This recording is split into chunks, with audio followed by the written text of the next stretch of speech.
Hello and welcome, I'm Thomas Porteous and you're watching NewsX World. Let's take a look at some of the top stories.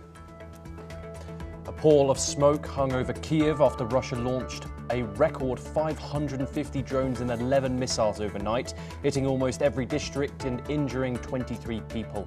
Zelensky called it one of the most cynical attacks yet, urging allies to increase pressure after Putin told Trump he's not ready to end the war. US President Trump says Hamas has 24 hours to respond to his final proposal for a 60-day ceasefire in Gaza as Israel accepts the conditions. This comes as Palestinians bury 15 people killed in an overnight strike, while hostage families urge a deal before Netanyahu's Washington visit. The Kremlin admits it cannot currently reach its objectives in Ukraine by diplomatic means, according to spokesman Dmitry Peskov. Peskov says Moscow prefers a political solution but will continue its military operation until that's possible. French President Emmanuel Macron and the UK Prime Minister Keir Starmer will co-chair a summit on July the 10th to strengthen Ukraine's defences, the Elysee Palace says. The meeting, held by video link, will focus on how to seriously maintain Kiev's combat capability amid the ongoing war. Hezbollah is conducting a strategic review that could see it scale back its armed role without fully disarming, sources tell the Reuters news agency. Strikes and a financial squeeze are pushing the group to consider its future, even as it keeps support among core backers. The European Union says it regrets China's decision to impose anti-dumping taxes on major European brandy exporters starting on Saturday. A Commission spokesman called the measures unfair, unjustified and inconsistent with international trade rules. Syria's Foreign Minister Assad al-Shabani says Damascus is ready to work with Washington to reinstate the 1974 disengagement agreement with Israel after a call with US Secretary of State Marco Rubio. Shabani said Syria wants to cooperate despite being technically at war with Israel since 1948. Former Liverpool captain Jordan Henderson joined fans outside Anfield Football Stadium as flowers and shirts were laid for Diogo Jota, who died in a crash with his brother. The 28-year-old football star, recently married with 3 kids, was heading to catch a ferry to England after surgery when the car blew a tyre in Spain. Now for our first story, we start in Europe, where the Kremlin has announced that it is paying very close attention to all statements made by US President Donald Trump following his recent expression of disappointment with a phone call he had with the Russian President Vladimir Putin. Trump had previously indicated optimism about Putin's willingness to settle the ongoing conflict in Ukraine, but after the latest conversation, he said he saw no real progress. Kremlin spokesman Dmitry Peskov confirmed that Russia is monitoring Trump's comments very closely, though he refrained from directly responding to Trump's criticisms of Putin. This development adds another layer to the complex dynamics between Russia and the US on the Ukraine war.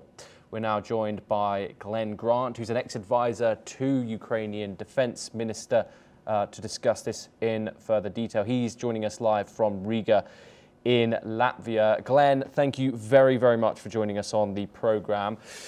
Given President Trump's public shift, which happens rather frequently, shall we say, from optimism to disappointment once again after this call with Putin, and the statements that the Kremlin is closely monitoring Donald Trump's statements, how might this affect both sides' diplomatic strategies going forward in regard to this peace deal? It's quite an interesting question, because first of all, we actually have to believe Trump, which in itself is quite an interesting thing to do at the moment.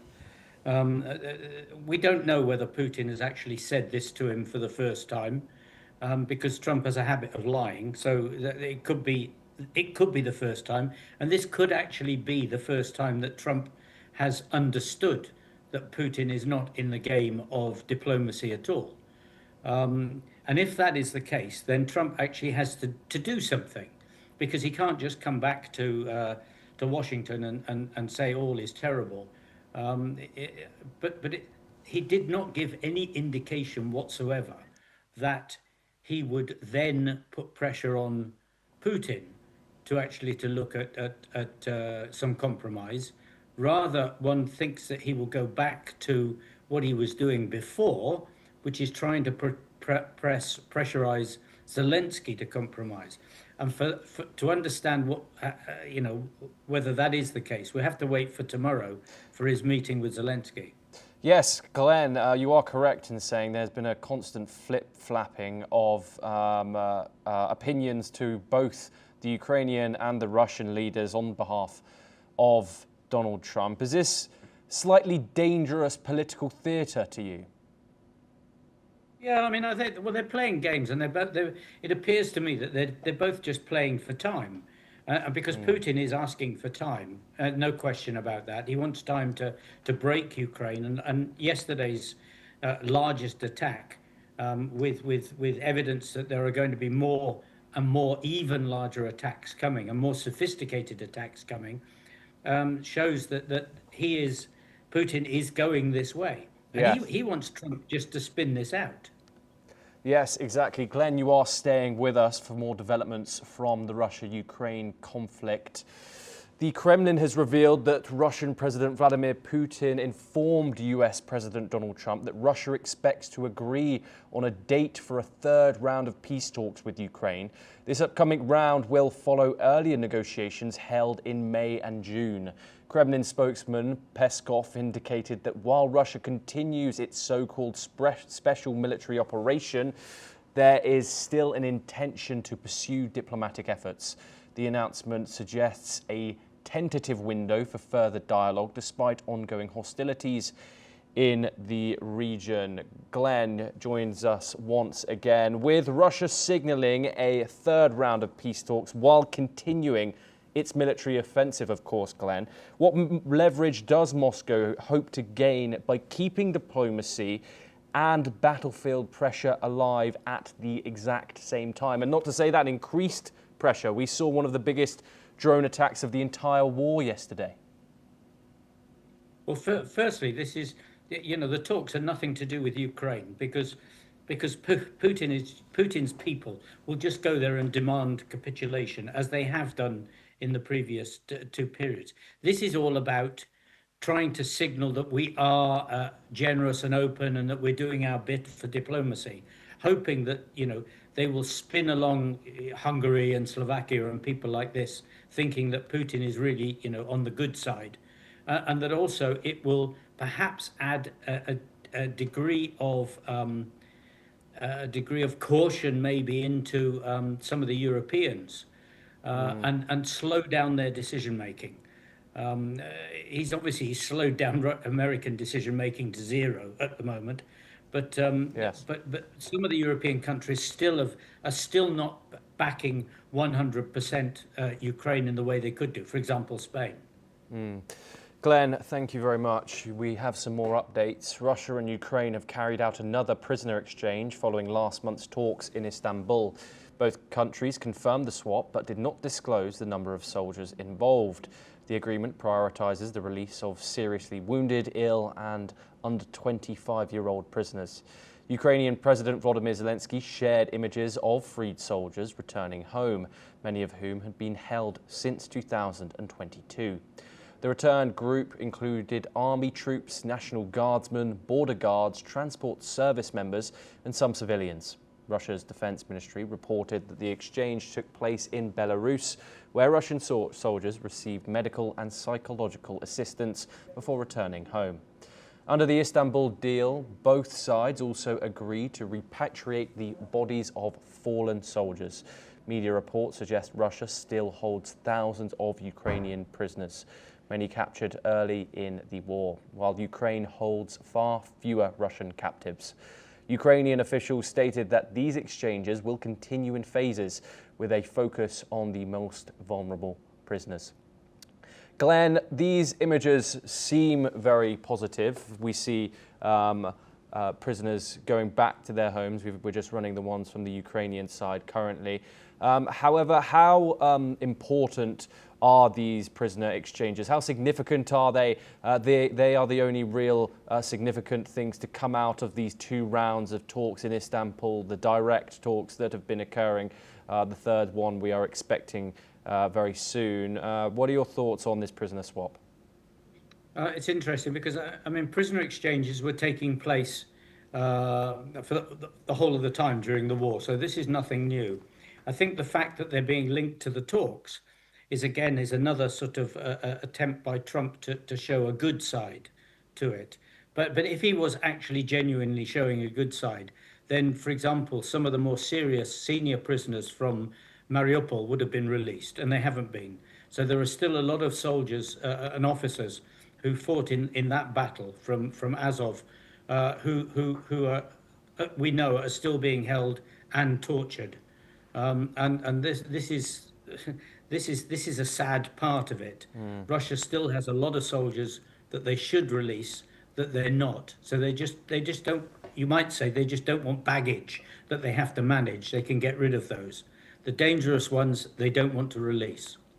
Yes, Glenn, thank you very much. We move on once again with US President Donald Trump expressing deep disappointment after his recent phone call with Russian President Vladimir Putin about the war in Ukraine. Trump said he made no progress towards a ceasefire and saw no indication that Putin is ready to stop the fighting. Last week, Trump had said Putin seemed looking to settle the conflict, but after this latest call, he changed his view, saying the Russian leader is not interested in ending the war anytime soon. The Kremlin confirmed it is closely following all of Trump's statements, but did not respond directly to his criticism of Putin. Kremlin spokesperson Dmitry Peskov told Trump that Russia prefers to achieve its goals through political and diplomatic means, but will continue its special military operation for now. Putin also informed Trump that Russia expects to schedule a 3rd round of peace talks with Ukraine, following earlier talks in May and June. Glenn, what are your thoughts on Donald Trump's actions during this war? He famously said he was going to end the war in a single day before he was elected. That obviously hasn't happened. We're over 100 days of the Trump presidency now, and hostilities are increasing. More civilians seem to be dying on both sides. What are your thoughts on Donald Trump's efforts as a peacemaker in this conflict? You have to ask yourself, even from the beginning, whether he ever believed what he was saying. It seemed when he talked about his 24 hours that he believed he had some sort of special relationship with Putin, and he clearly had no grasp at all of how the war is actually going, what happens in the war, and what the ambitions of Putin were. And I mean, as a peacemaker in that respect, he's failed completely. And my feeling is that yesterday may well have been a turning point, in that for the first time he's actually been, genuinely snubbed by Putin and told we're keeping going.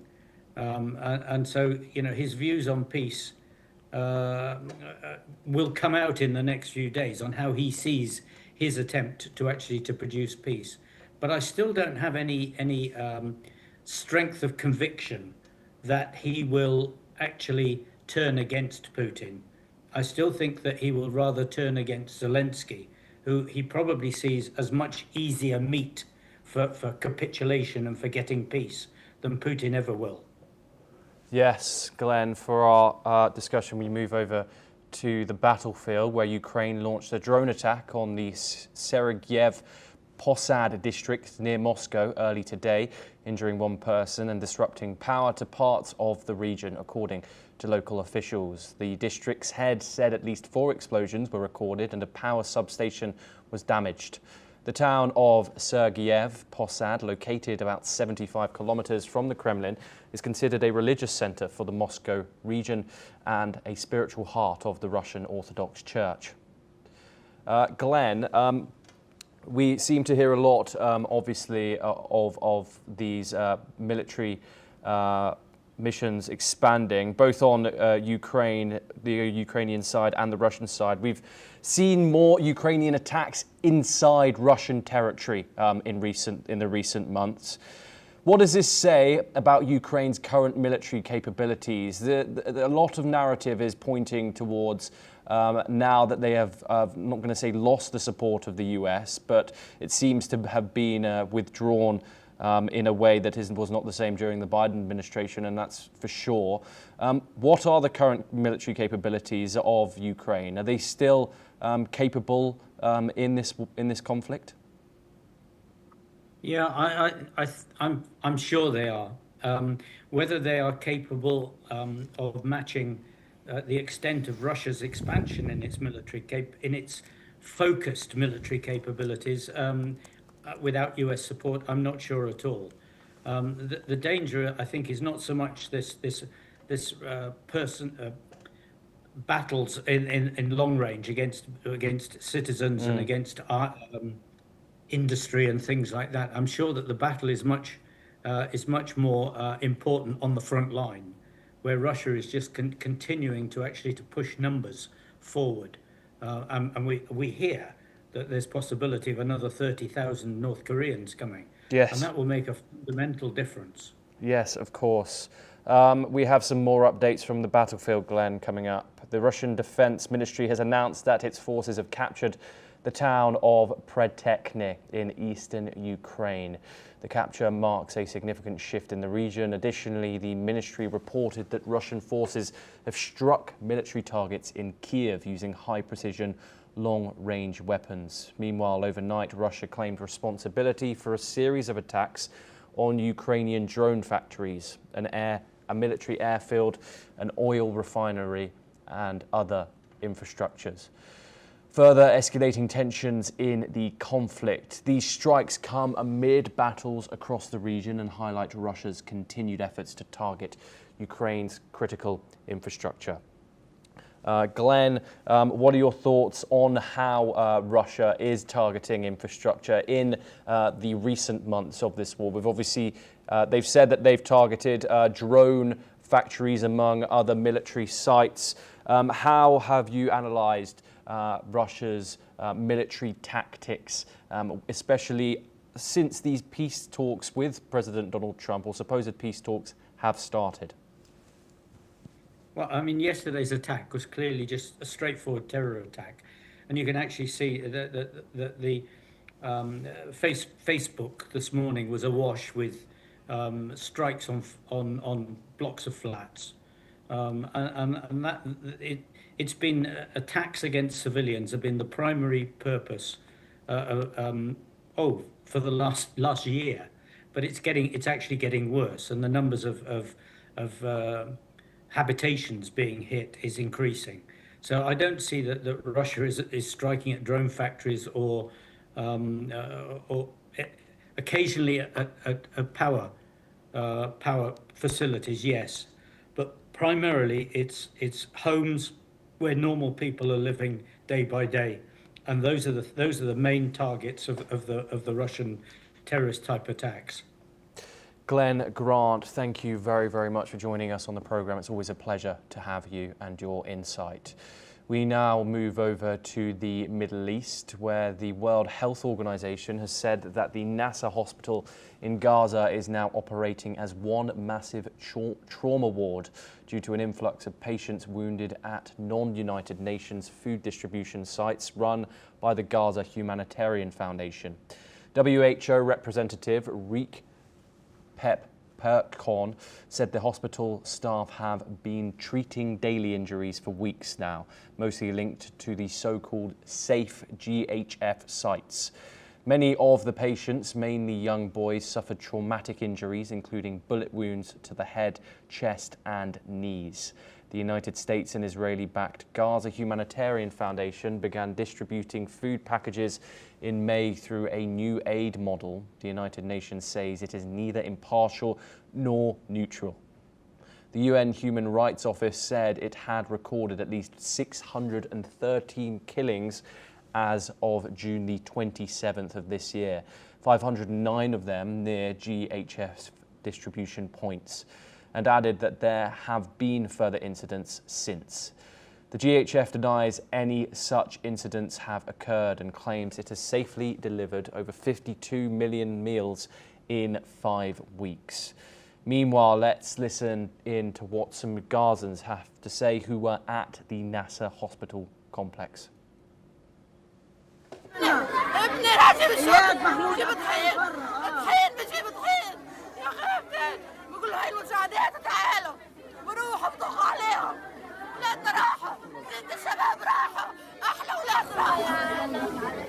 فقدت اخويا في الامريكيه اللي حطوها يطعموا الناس ويشربوا يقتلوا فيها الناس مش بطعموا فيها الناس بيقتلوا الناس فيها. احنا ما بدنا اياها، احنا بدناش الامريكيات، احنا بدناش اياها يوقفوها مصنع وقتوا حالا كل يوم 100 شهيد فيها. مشروع فاشل ما بدناش اياه بالمره المشروع نهائيا يتسكر. يعني بدهم كل الشعب مع بعض يا اما بيوقفوا الحرب ويدهونا ويخلصونا. شو اللي بدهم اياه منا؟ ايش بدهم منا؟ احنا مدنيين، ايش بدهم منا يا عالم يا ناس؟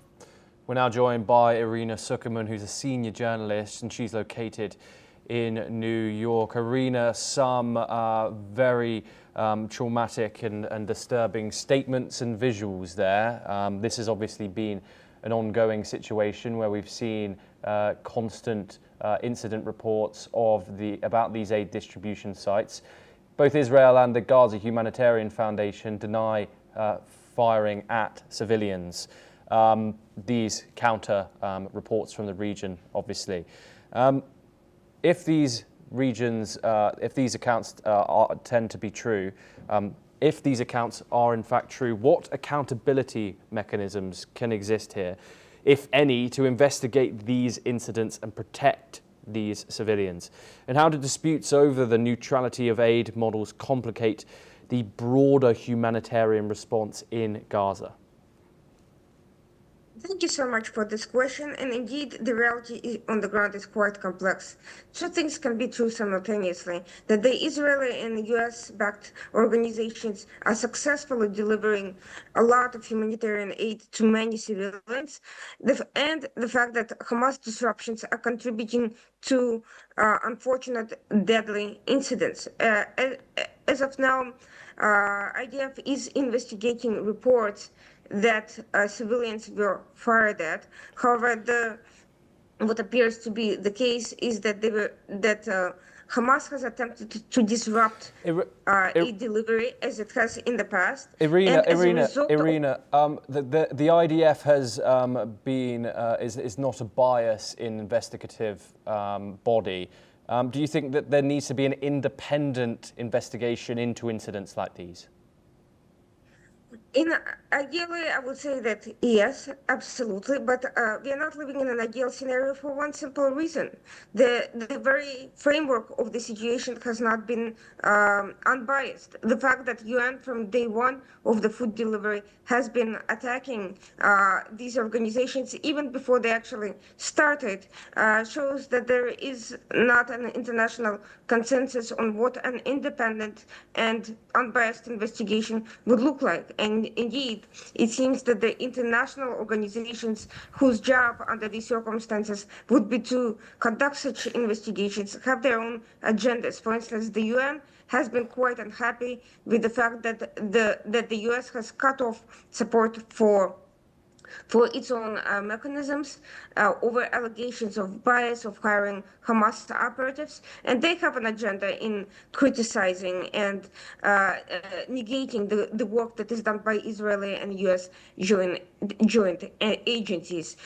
Many of the international institutions, including the United Nations, have been adopting Hamas narratives and numbers emanating from Gaza, from Gaza uncritically, without questioning them. That too puts shade on the fact on their ability to investigate such incidents. We see visuals every day coming out of Gaza Strip of people working in the region. Obviously, Israel doesn't let any international journalists or bodies into Gaza in order to check these figures. The Israeli ministry has been found of not particularly saying the truth. Obviously, Hamas is obviously guilty of the same thing. How does one go around navigating information in this situation, especially those looking in from the outside? I believe that Hamas and the Israeli government have the same level of credibility. One is a flawed government, the other is a terrorist organization. So I don't think it's fair to bring any sort of equivalency here. The visuals are terrible. It's quite unfortunate that the civilians are trapped under the control of a terrorist organization which has refused to assist in fair distribution of humanitarian aid. And Irina, critics would also say that the civilians there are trapped by Israel. They've been under blockade for the past 2 months, apart from this aid, obviously, that came in. What would you say to the critics who say that? I would say that unfortunately, Hamas is the one who is trapping them, and not Israel. Of course, there is a blockade. There is a blockade to prevent terrorists from leaving Gaza and attacking Israel, but there is no blockade on providing assistance. At times it has been disrupted. It has not always been perfect, but it has been delivered not only by Israel, but by many countries and international organizations in coordination. And the fact that millions of packages have been distributed speaks for itself. Those tons of aids coming from all over the world haven't disappeared into thin air. They have not been stolen by Israel. They have not been sold off by Israel. They have been sold off by Hamas, which has done everything possible to prevent civilians from gaining access to basic necessities. Irina, I'm sorry to cut you off, but we are staying with you, and we're also staying in the Middle East, where the International Atomic Energy Agency has said that its inspectors have now left Iran after Tehran officially suspended cooperation with the UN's nuclear watchdog. In a statement posted on X, the agency confirmed that its team safely departed from Iran today, following a stay in Tehran during the recent Iran-Israel war. They're now headed back to the IAEA headquarters in Vienna. We're once again joined by Irina Sukerman, who's a senior journalist in New York, to discuss this in further detail. Irina, what is the significance behind Iran withdrawing itself from this UN nuclear watchdog, the IAEA?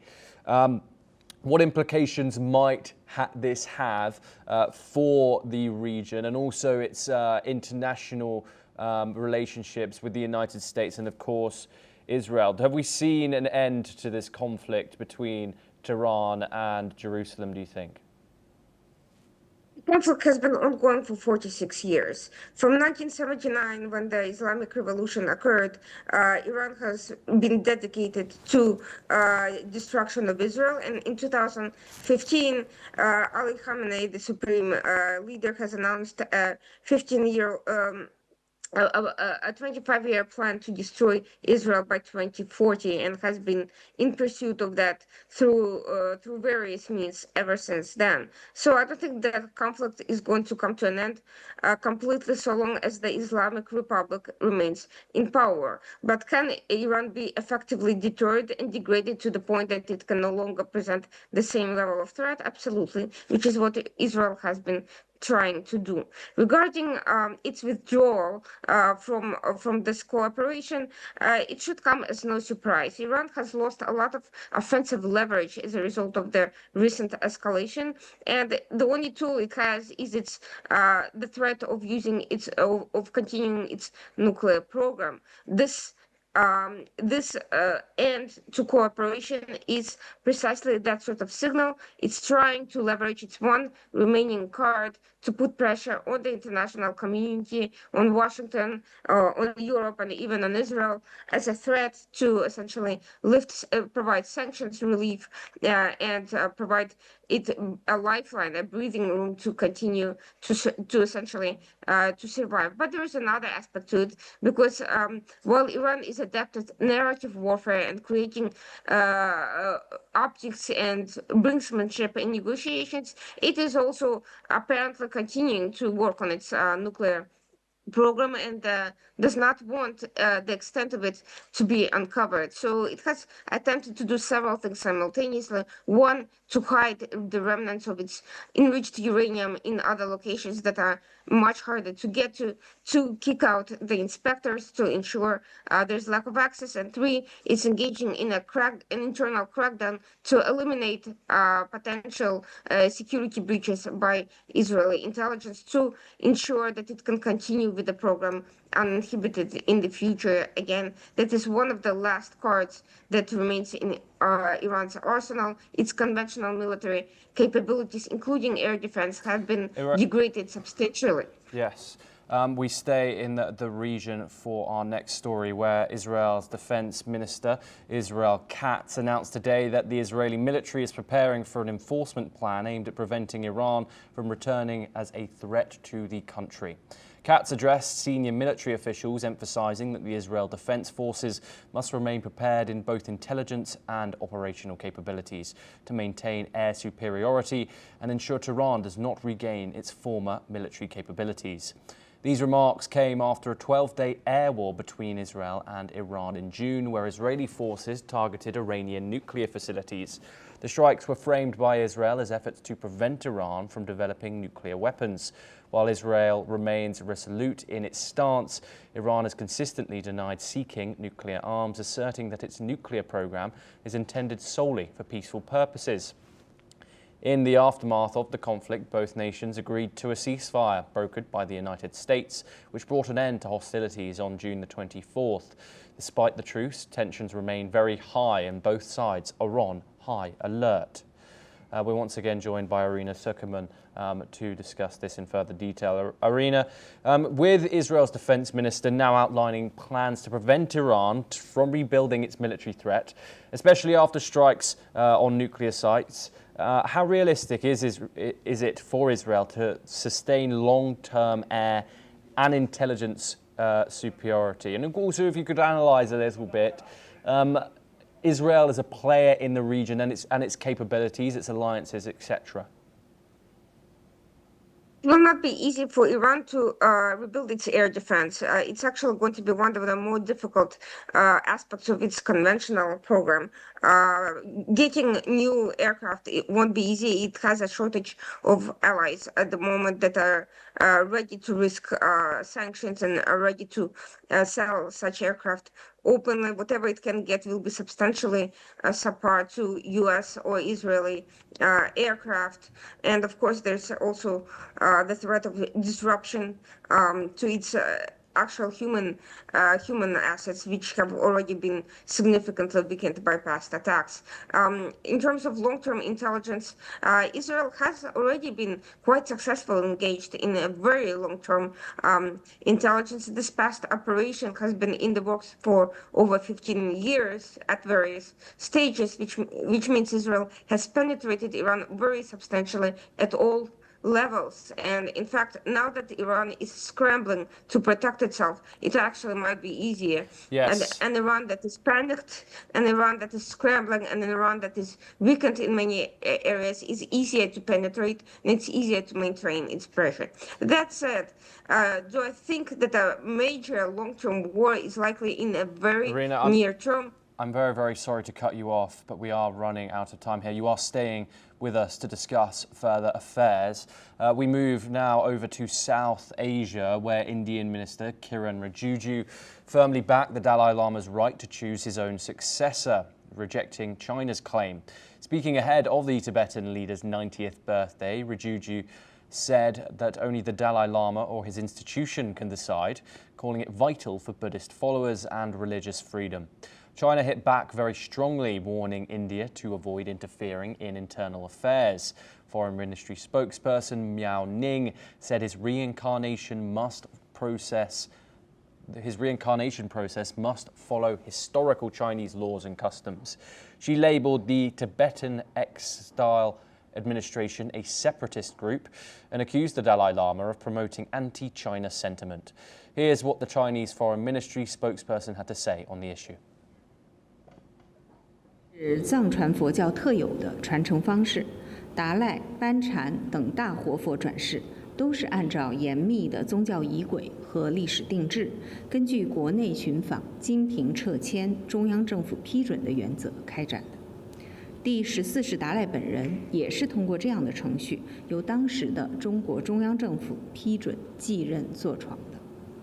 达赖喇嘛的转世必须坚持上述原则，遵循宗教仪轨和历史定制，按照国家的法律法规办理。 Now, in a related development, China is urging the European Union to work together to ease growing trade tensions. Beijing's Commerce Ministry has called for stronger dialogue and better communication between the two sides. This comes amid disputes over tariffs and market access, which have strained economic ties. China says it hopes the EU will move in the same direction to resolve differences through talks, not confrontation. Both sides remain key partners in global trade, but fraying relations may impact future agreements. We're once again joined by Irina Sukerman, who's a senior journalist located in New York, to discuss this in further detail. Irina, we have the foreign policy of China in two aspects there. Firstly, I want you to briefly talk about the importance of the Dalai Lama and its relation and its significance in its importance with its relationship with India. Why does China want to decide the future of the Dalai Lama and his successor, given that the religious leader is turning 90 years old tomorrow? Quite simply, China is a colonialist power, and it views Tibet as part of its acquisitions, not just at home, where it has violently annexed the territory and destroyed cultural and religious heritage in order to advance a conformist internal narrative, but it has also attempted to export its foreign policy abroad, just as it has exported its view of Chinese diasporas as part of its own internal system, even if people choose to live elsewhere. So it believes it has the right to make the determinations of the succession in the Dalai Lama scenario. Quite confusing, given that the Chinese Communist Party is officially atheist, and yet it endorses its own involvement in the reincarnation process. Unfortunately, many people don't see the fact that what China is doing right now is no better than the colonial practices of European powers. With the major difference is when they left the former colonies, they made a clean cut, and those countries remained independent. China interferes in countries around the world, including India, which is now where the Dalai Lama currently lives. And that puts China on a collision course with New Delhi if it continues trying to advance these narratives and pressure India over that. Regarding its economic policies, of course, one could simply argue that China is simply competing with their European powers, that it has cheaper and more popular products. The only problem with that is that China has acquired those products not by means of fair competition, but by means of stealing intellectual products of Western countries and then capitalizing on them to flood those markets with the products based off that intellectual property, which makes it fruit of the poisonous tree. And Europe is quite right to be concerned about these dumping practices, precisely because they're not aimed at fair competition. They're aimed at destroying European markets and destroying European products at China's expense. Yes, Irina Sukerman, thank you very much for joining us. We move on to our next story, where the United Nations has voiced strong concern over Germany's plan to deport Afghan nationals directly to Taliban-controlled Afghanistan. The UN Refugee Agency, otherwise known as the UNHCR, warned that Afghanistan remains deeply unsafe and returning individuals there could put lives at risk, especially those of women, minorities and vulnerable groups. The agency urged Germany to adhere to international obligations, stressing that deportations must not take place to countries where people face serious harm or lack of protection. Germany's proposal comes amid growing debate over national security and migration in the country. But the United Nations has called for alternative solutions that respect human rights. Let's take a listen in to the UNHRC spokesperson today. It is not appropriate to return people to Afghanistan. We have been documenting continuing human rights violations in Afghanistan, particularly violations of the rights of women and girls who have effectively been rendered invisible, who have been stripped of their voices, of their rights to employment, to education, to freedom of movement. But we've also continued to document other instances of human rights violations, including executions that have been carried out. So indeed, it is not appropriate to be talking about returning people to Afghanistan at this point. Now we move on. We stay in South Asia, where today the Pakistan army announced that it had killed 30 terrorists attempting to cross the border from Afghanistan in the past 3 days. These terrorists are believed to be affiliated with the Pakistan Taliban or similar groups, were targeted in North Waziristan, a region near the Afghan border. The operation came just days after a suicide attack claimed by a faction of the Pakistan Taliban that killed 16 Pakistani soldiers in the same area. However, the military statement emphasized the professionalism and vigilance of security forces, highlighting their preparedness in preventing a potentially catastrophic infiltration. A significant cache of weapons, ammunition and explosives were also recovered during the operation. Pakistan Prime Minister Shehbaz Sharif has condemned the security forces for thwarting the infiltration attempt, praising their swift and decisive action. Meanwhile, the Pakistani government also accused India of backing the terrorists, a reoccurring allegation in the tense relationship between the two countries.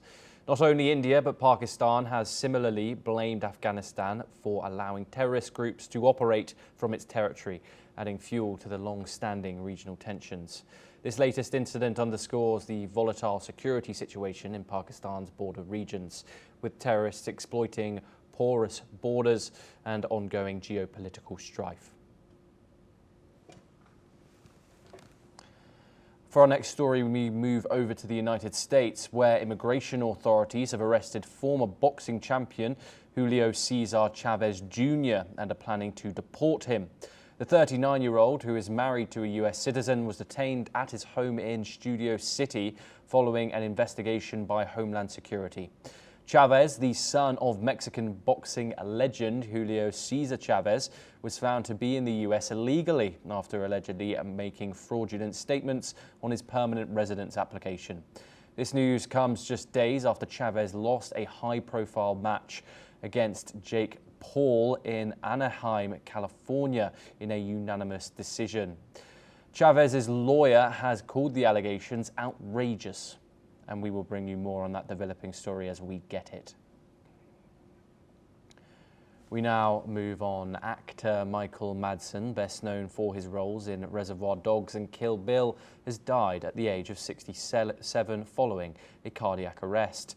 Madsen was found unresponsive in his Malibu home on Thursday morning and was pronounced dead at 8:25 a.m. local time. The Los Angeles Sheriff's Department confirmed no foul play is suspected. Madsen had a prolific career with over 320 credits, working with director Quentin Tarantino and starring in films like Thelma and Louise and Donnie Brasco. At the time of his death, he was excited about upcoming projects, including Resurrection Road and Cookbook for Southern Housewives.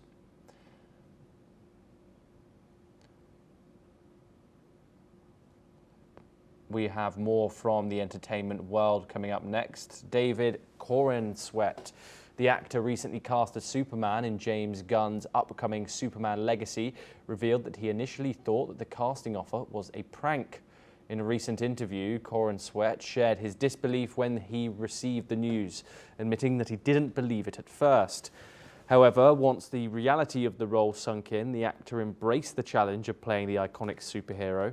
Director James Gunn's decision to cast Corenswet has generated much excitement as fans eagerly await the next chapter of the Superman saga. More in entertainment now, where Brad Pitt, despite starring in one of the biggest summer hits, has expressed his reservations about the current Hollywood focus on franchises. Speaking on the New Heights podcast, Pitt admitted that his generation of actors was a little more uptight and reluctant to sell out compared to today's younger talent, who often chase superhero roles. While he appreciates the creativity, he warned that getting caught up in franchises could harm an actor's longevity. While we move on once again, rapper Mello Bucas is devastated after a mass shooting outside her Hollywood album release party in Chicago left 4 dead and 14 others injured. The shooting occurred around 11 p.m. when a car fired on partygoers outside Artiste Restaurant and Lounge. 2 men and women, including Buck's boyfriend and best friend, were killed. Buck shared her heartbreak on Instagram, posting emotional tributes to her loved ones. "My heart hurts so bad," she wrote. Authorities are investigating, with 3 people in critical condition. Carrie Bradshaw and Aidan Shaw's on and off again relationship faces another test and just like that. Sarah Jessica Parker praised her co-star John Corbett, calling him easy to work with and a joy on the set. The emotional scene delves into love, forgiveness and miscommunication, with both characters confronting past mistakes. Fans remain eager to see if this mature, honest approach will finally lead to lasting happiness for the couple.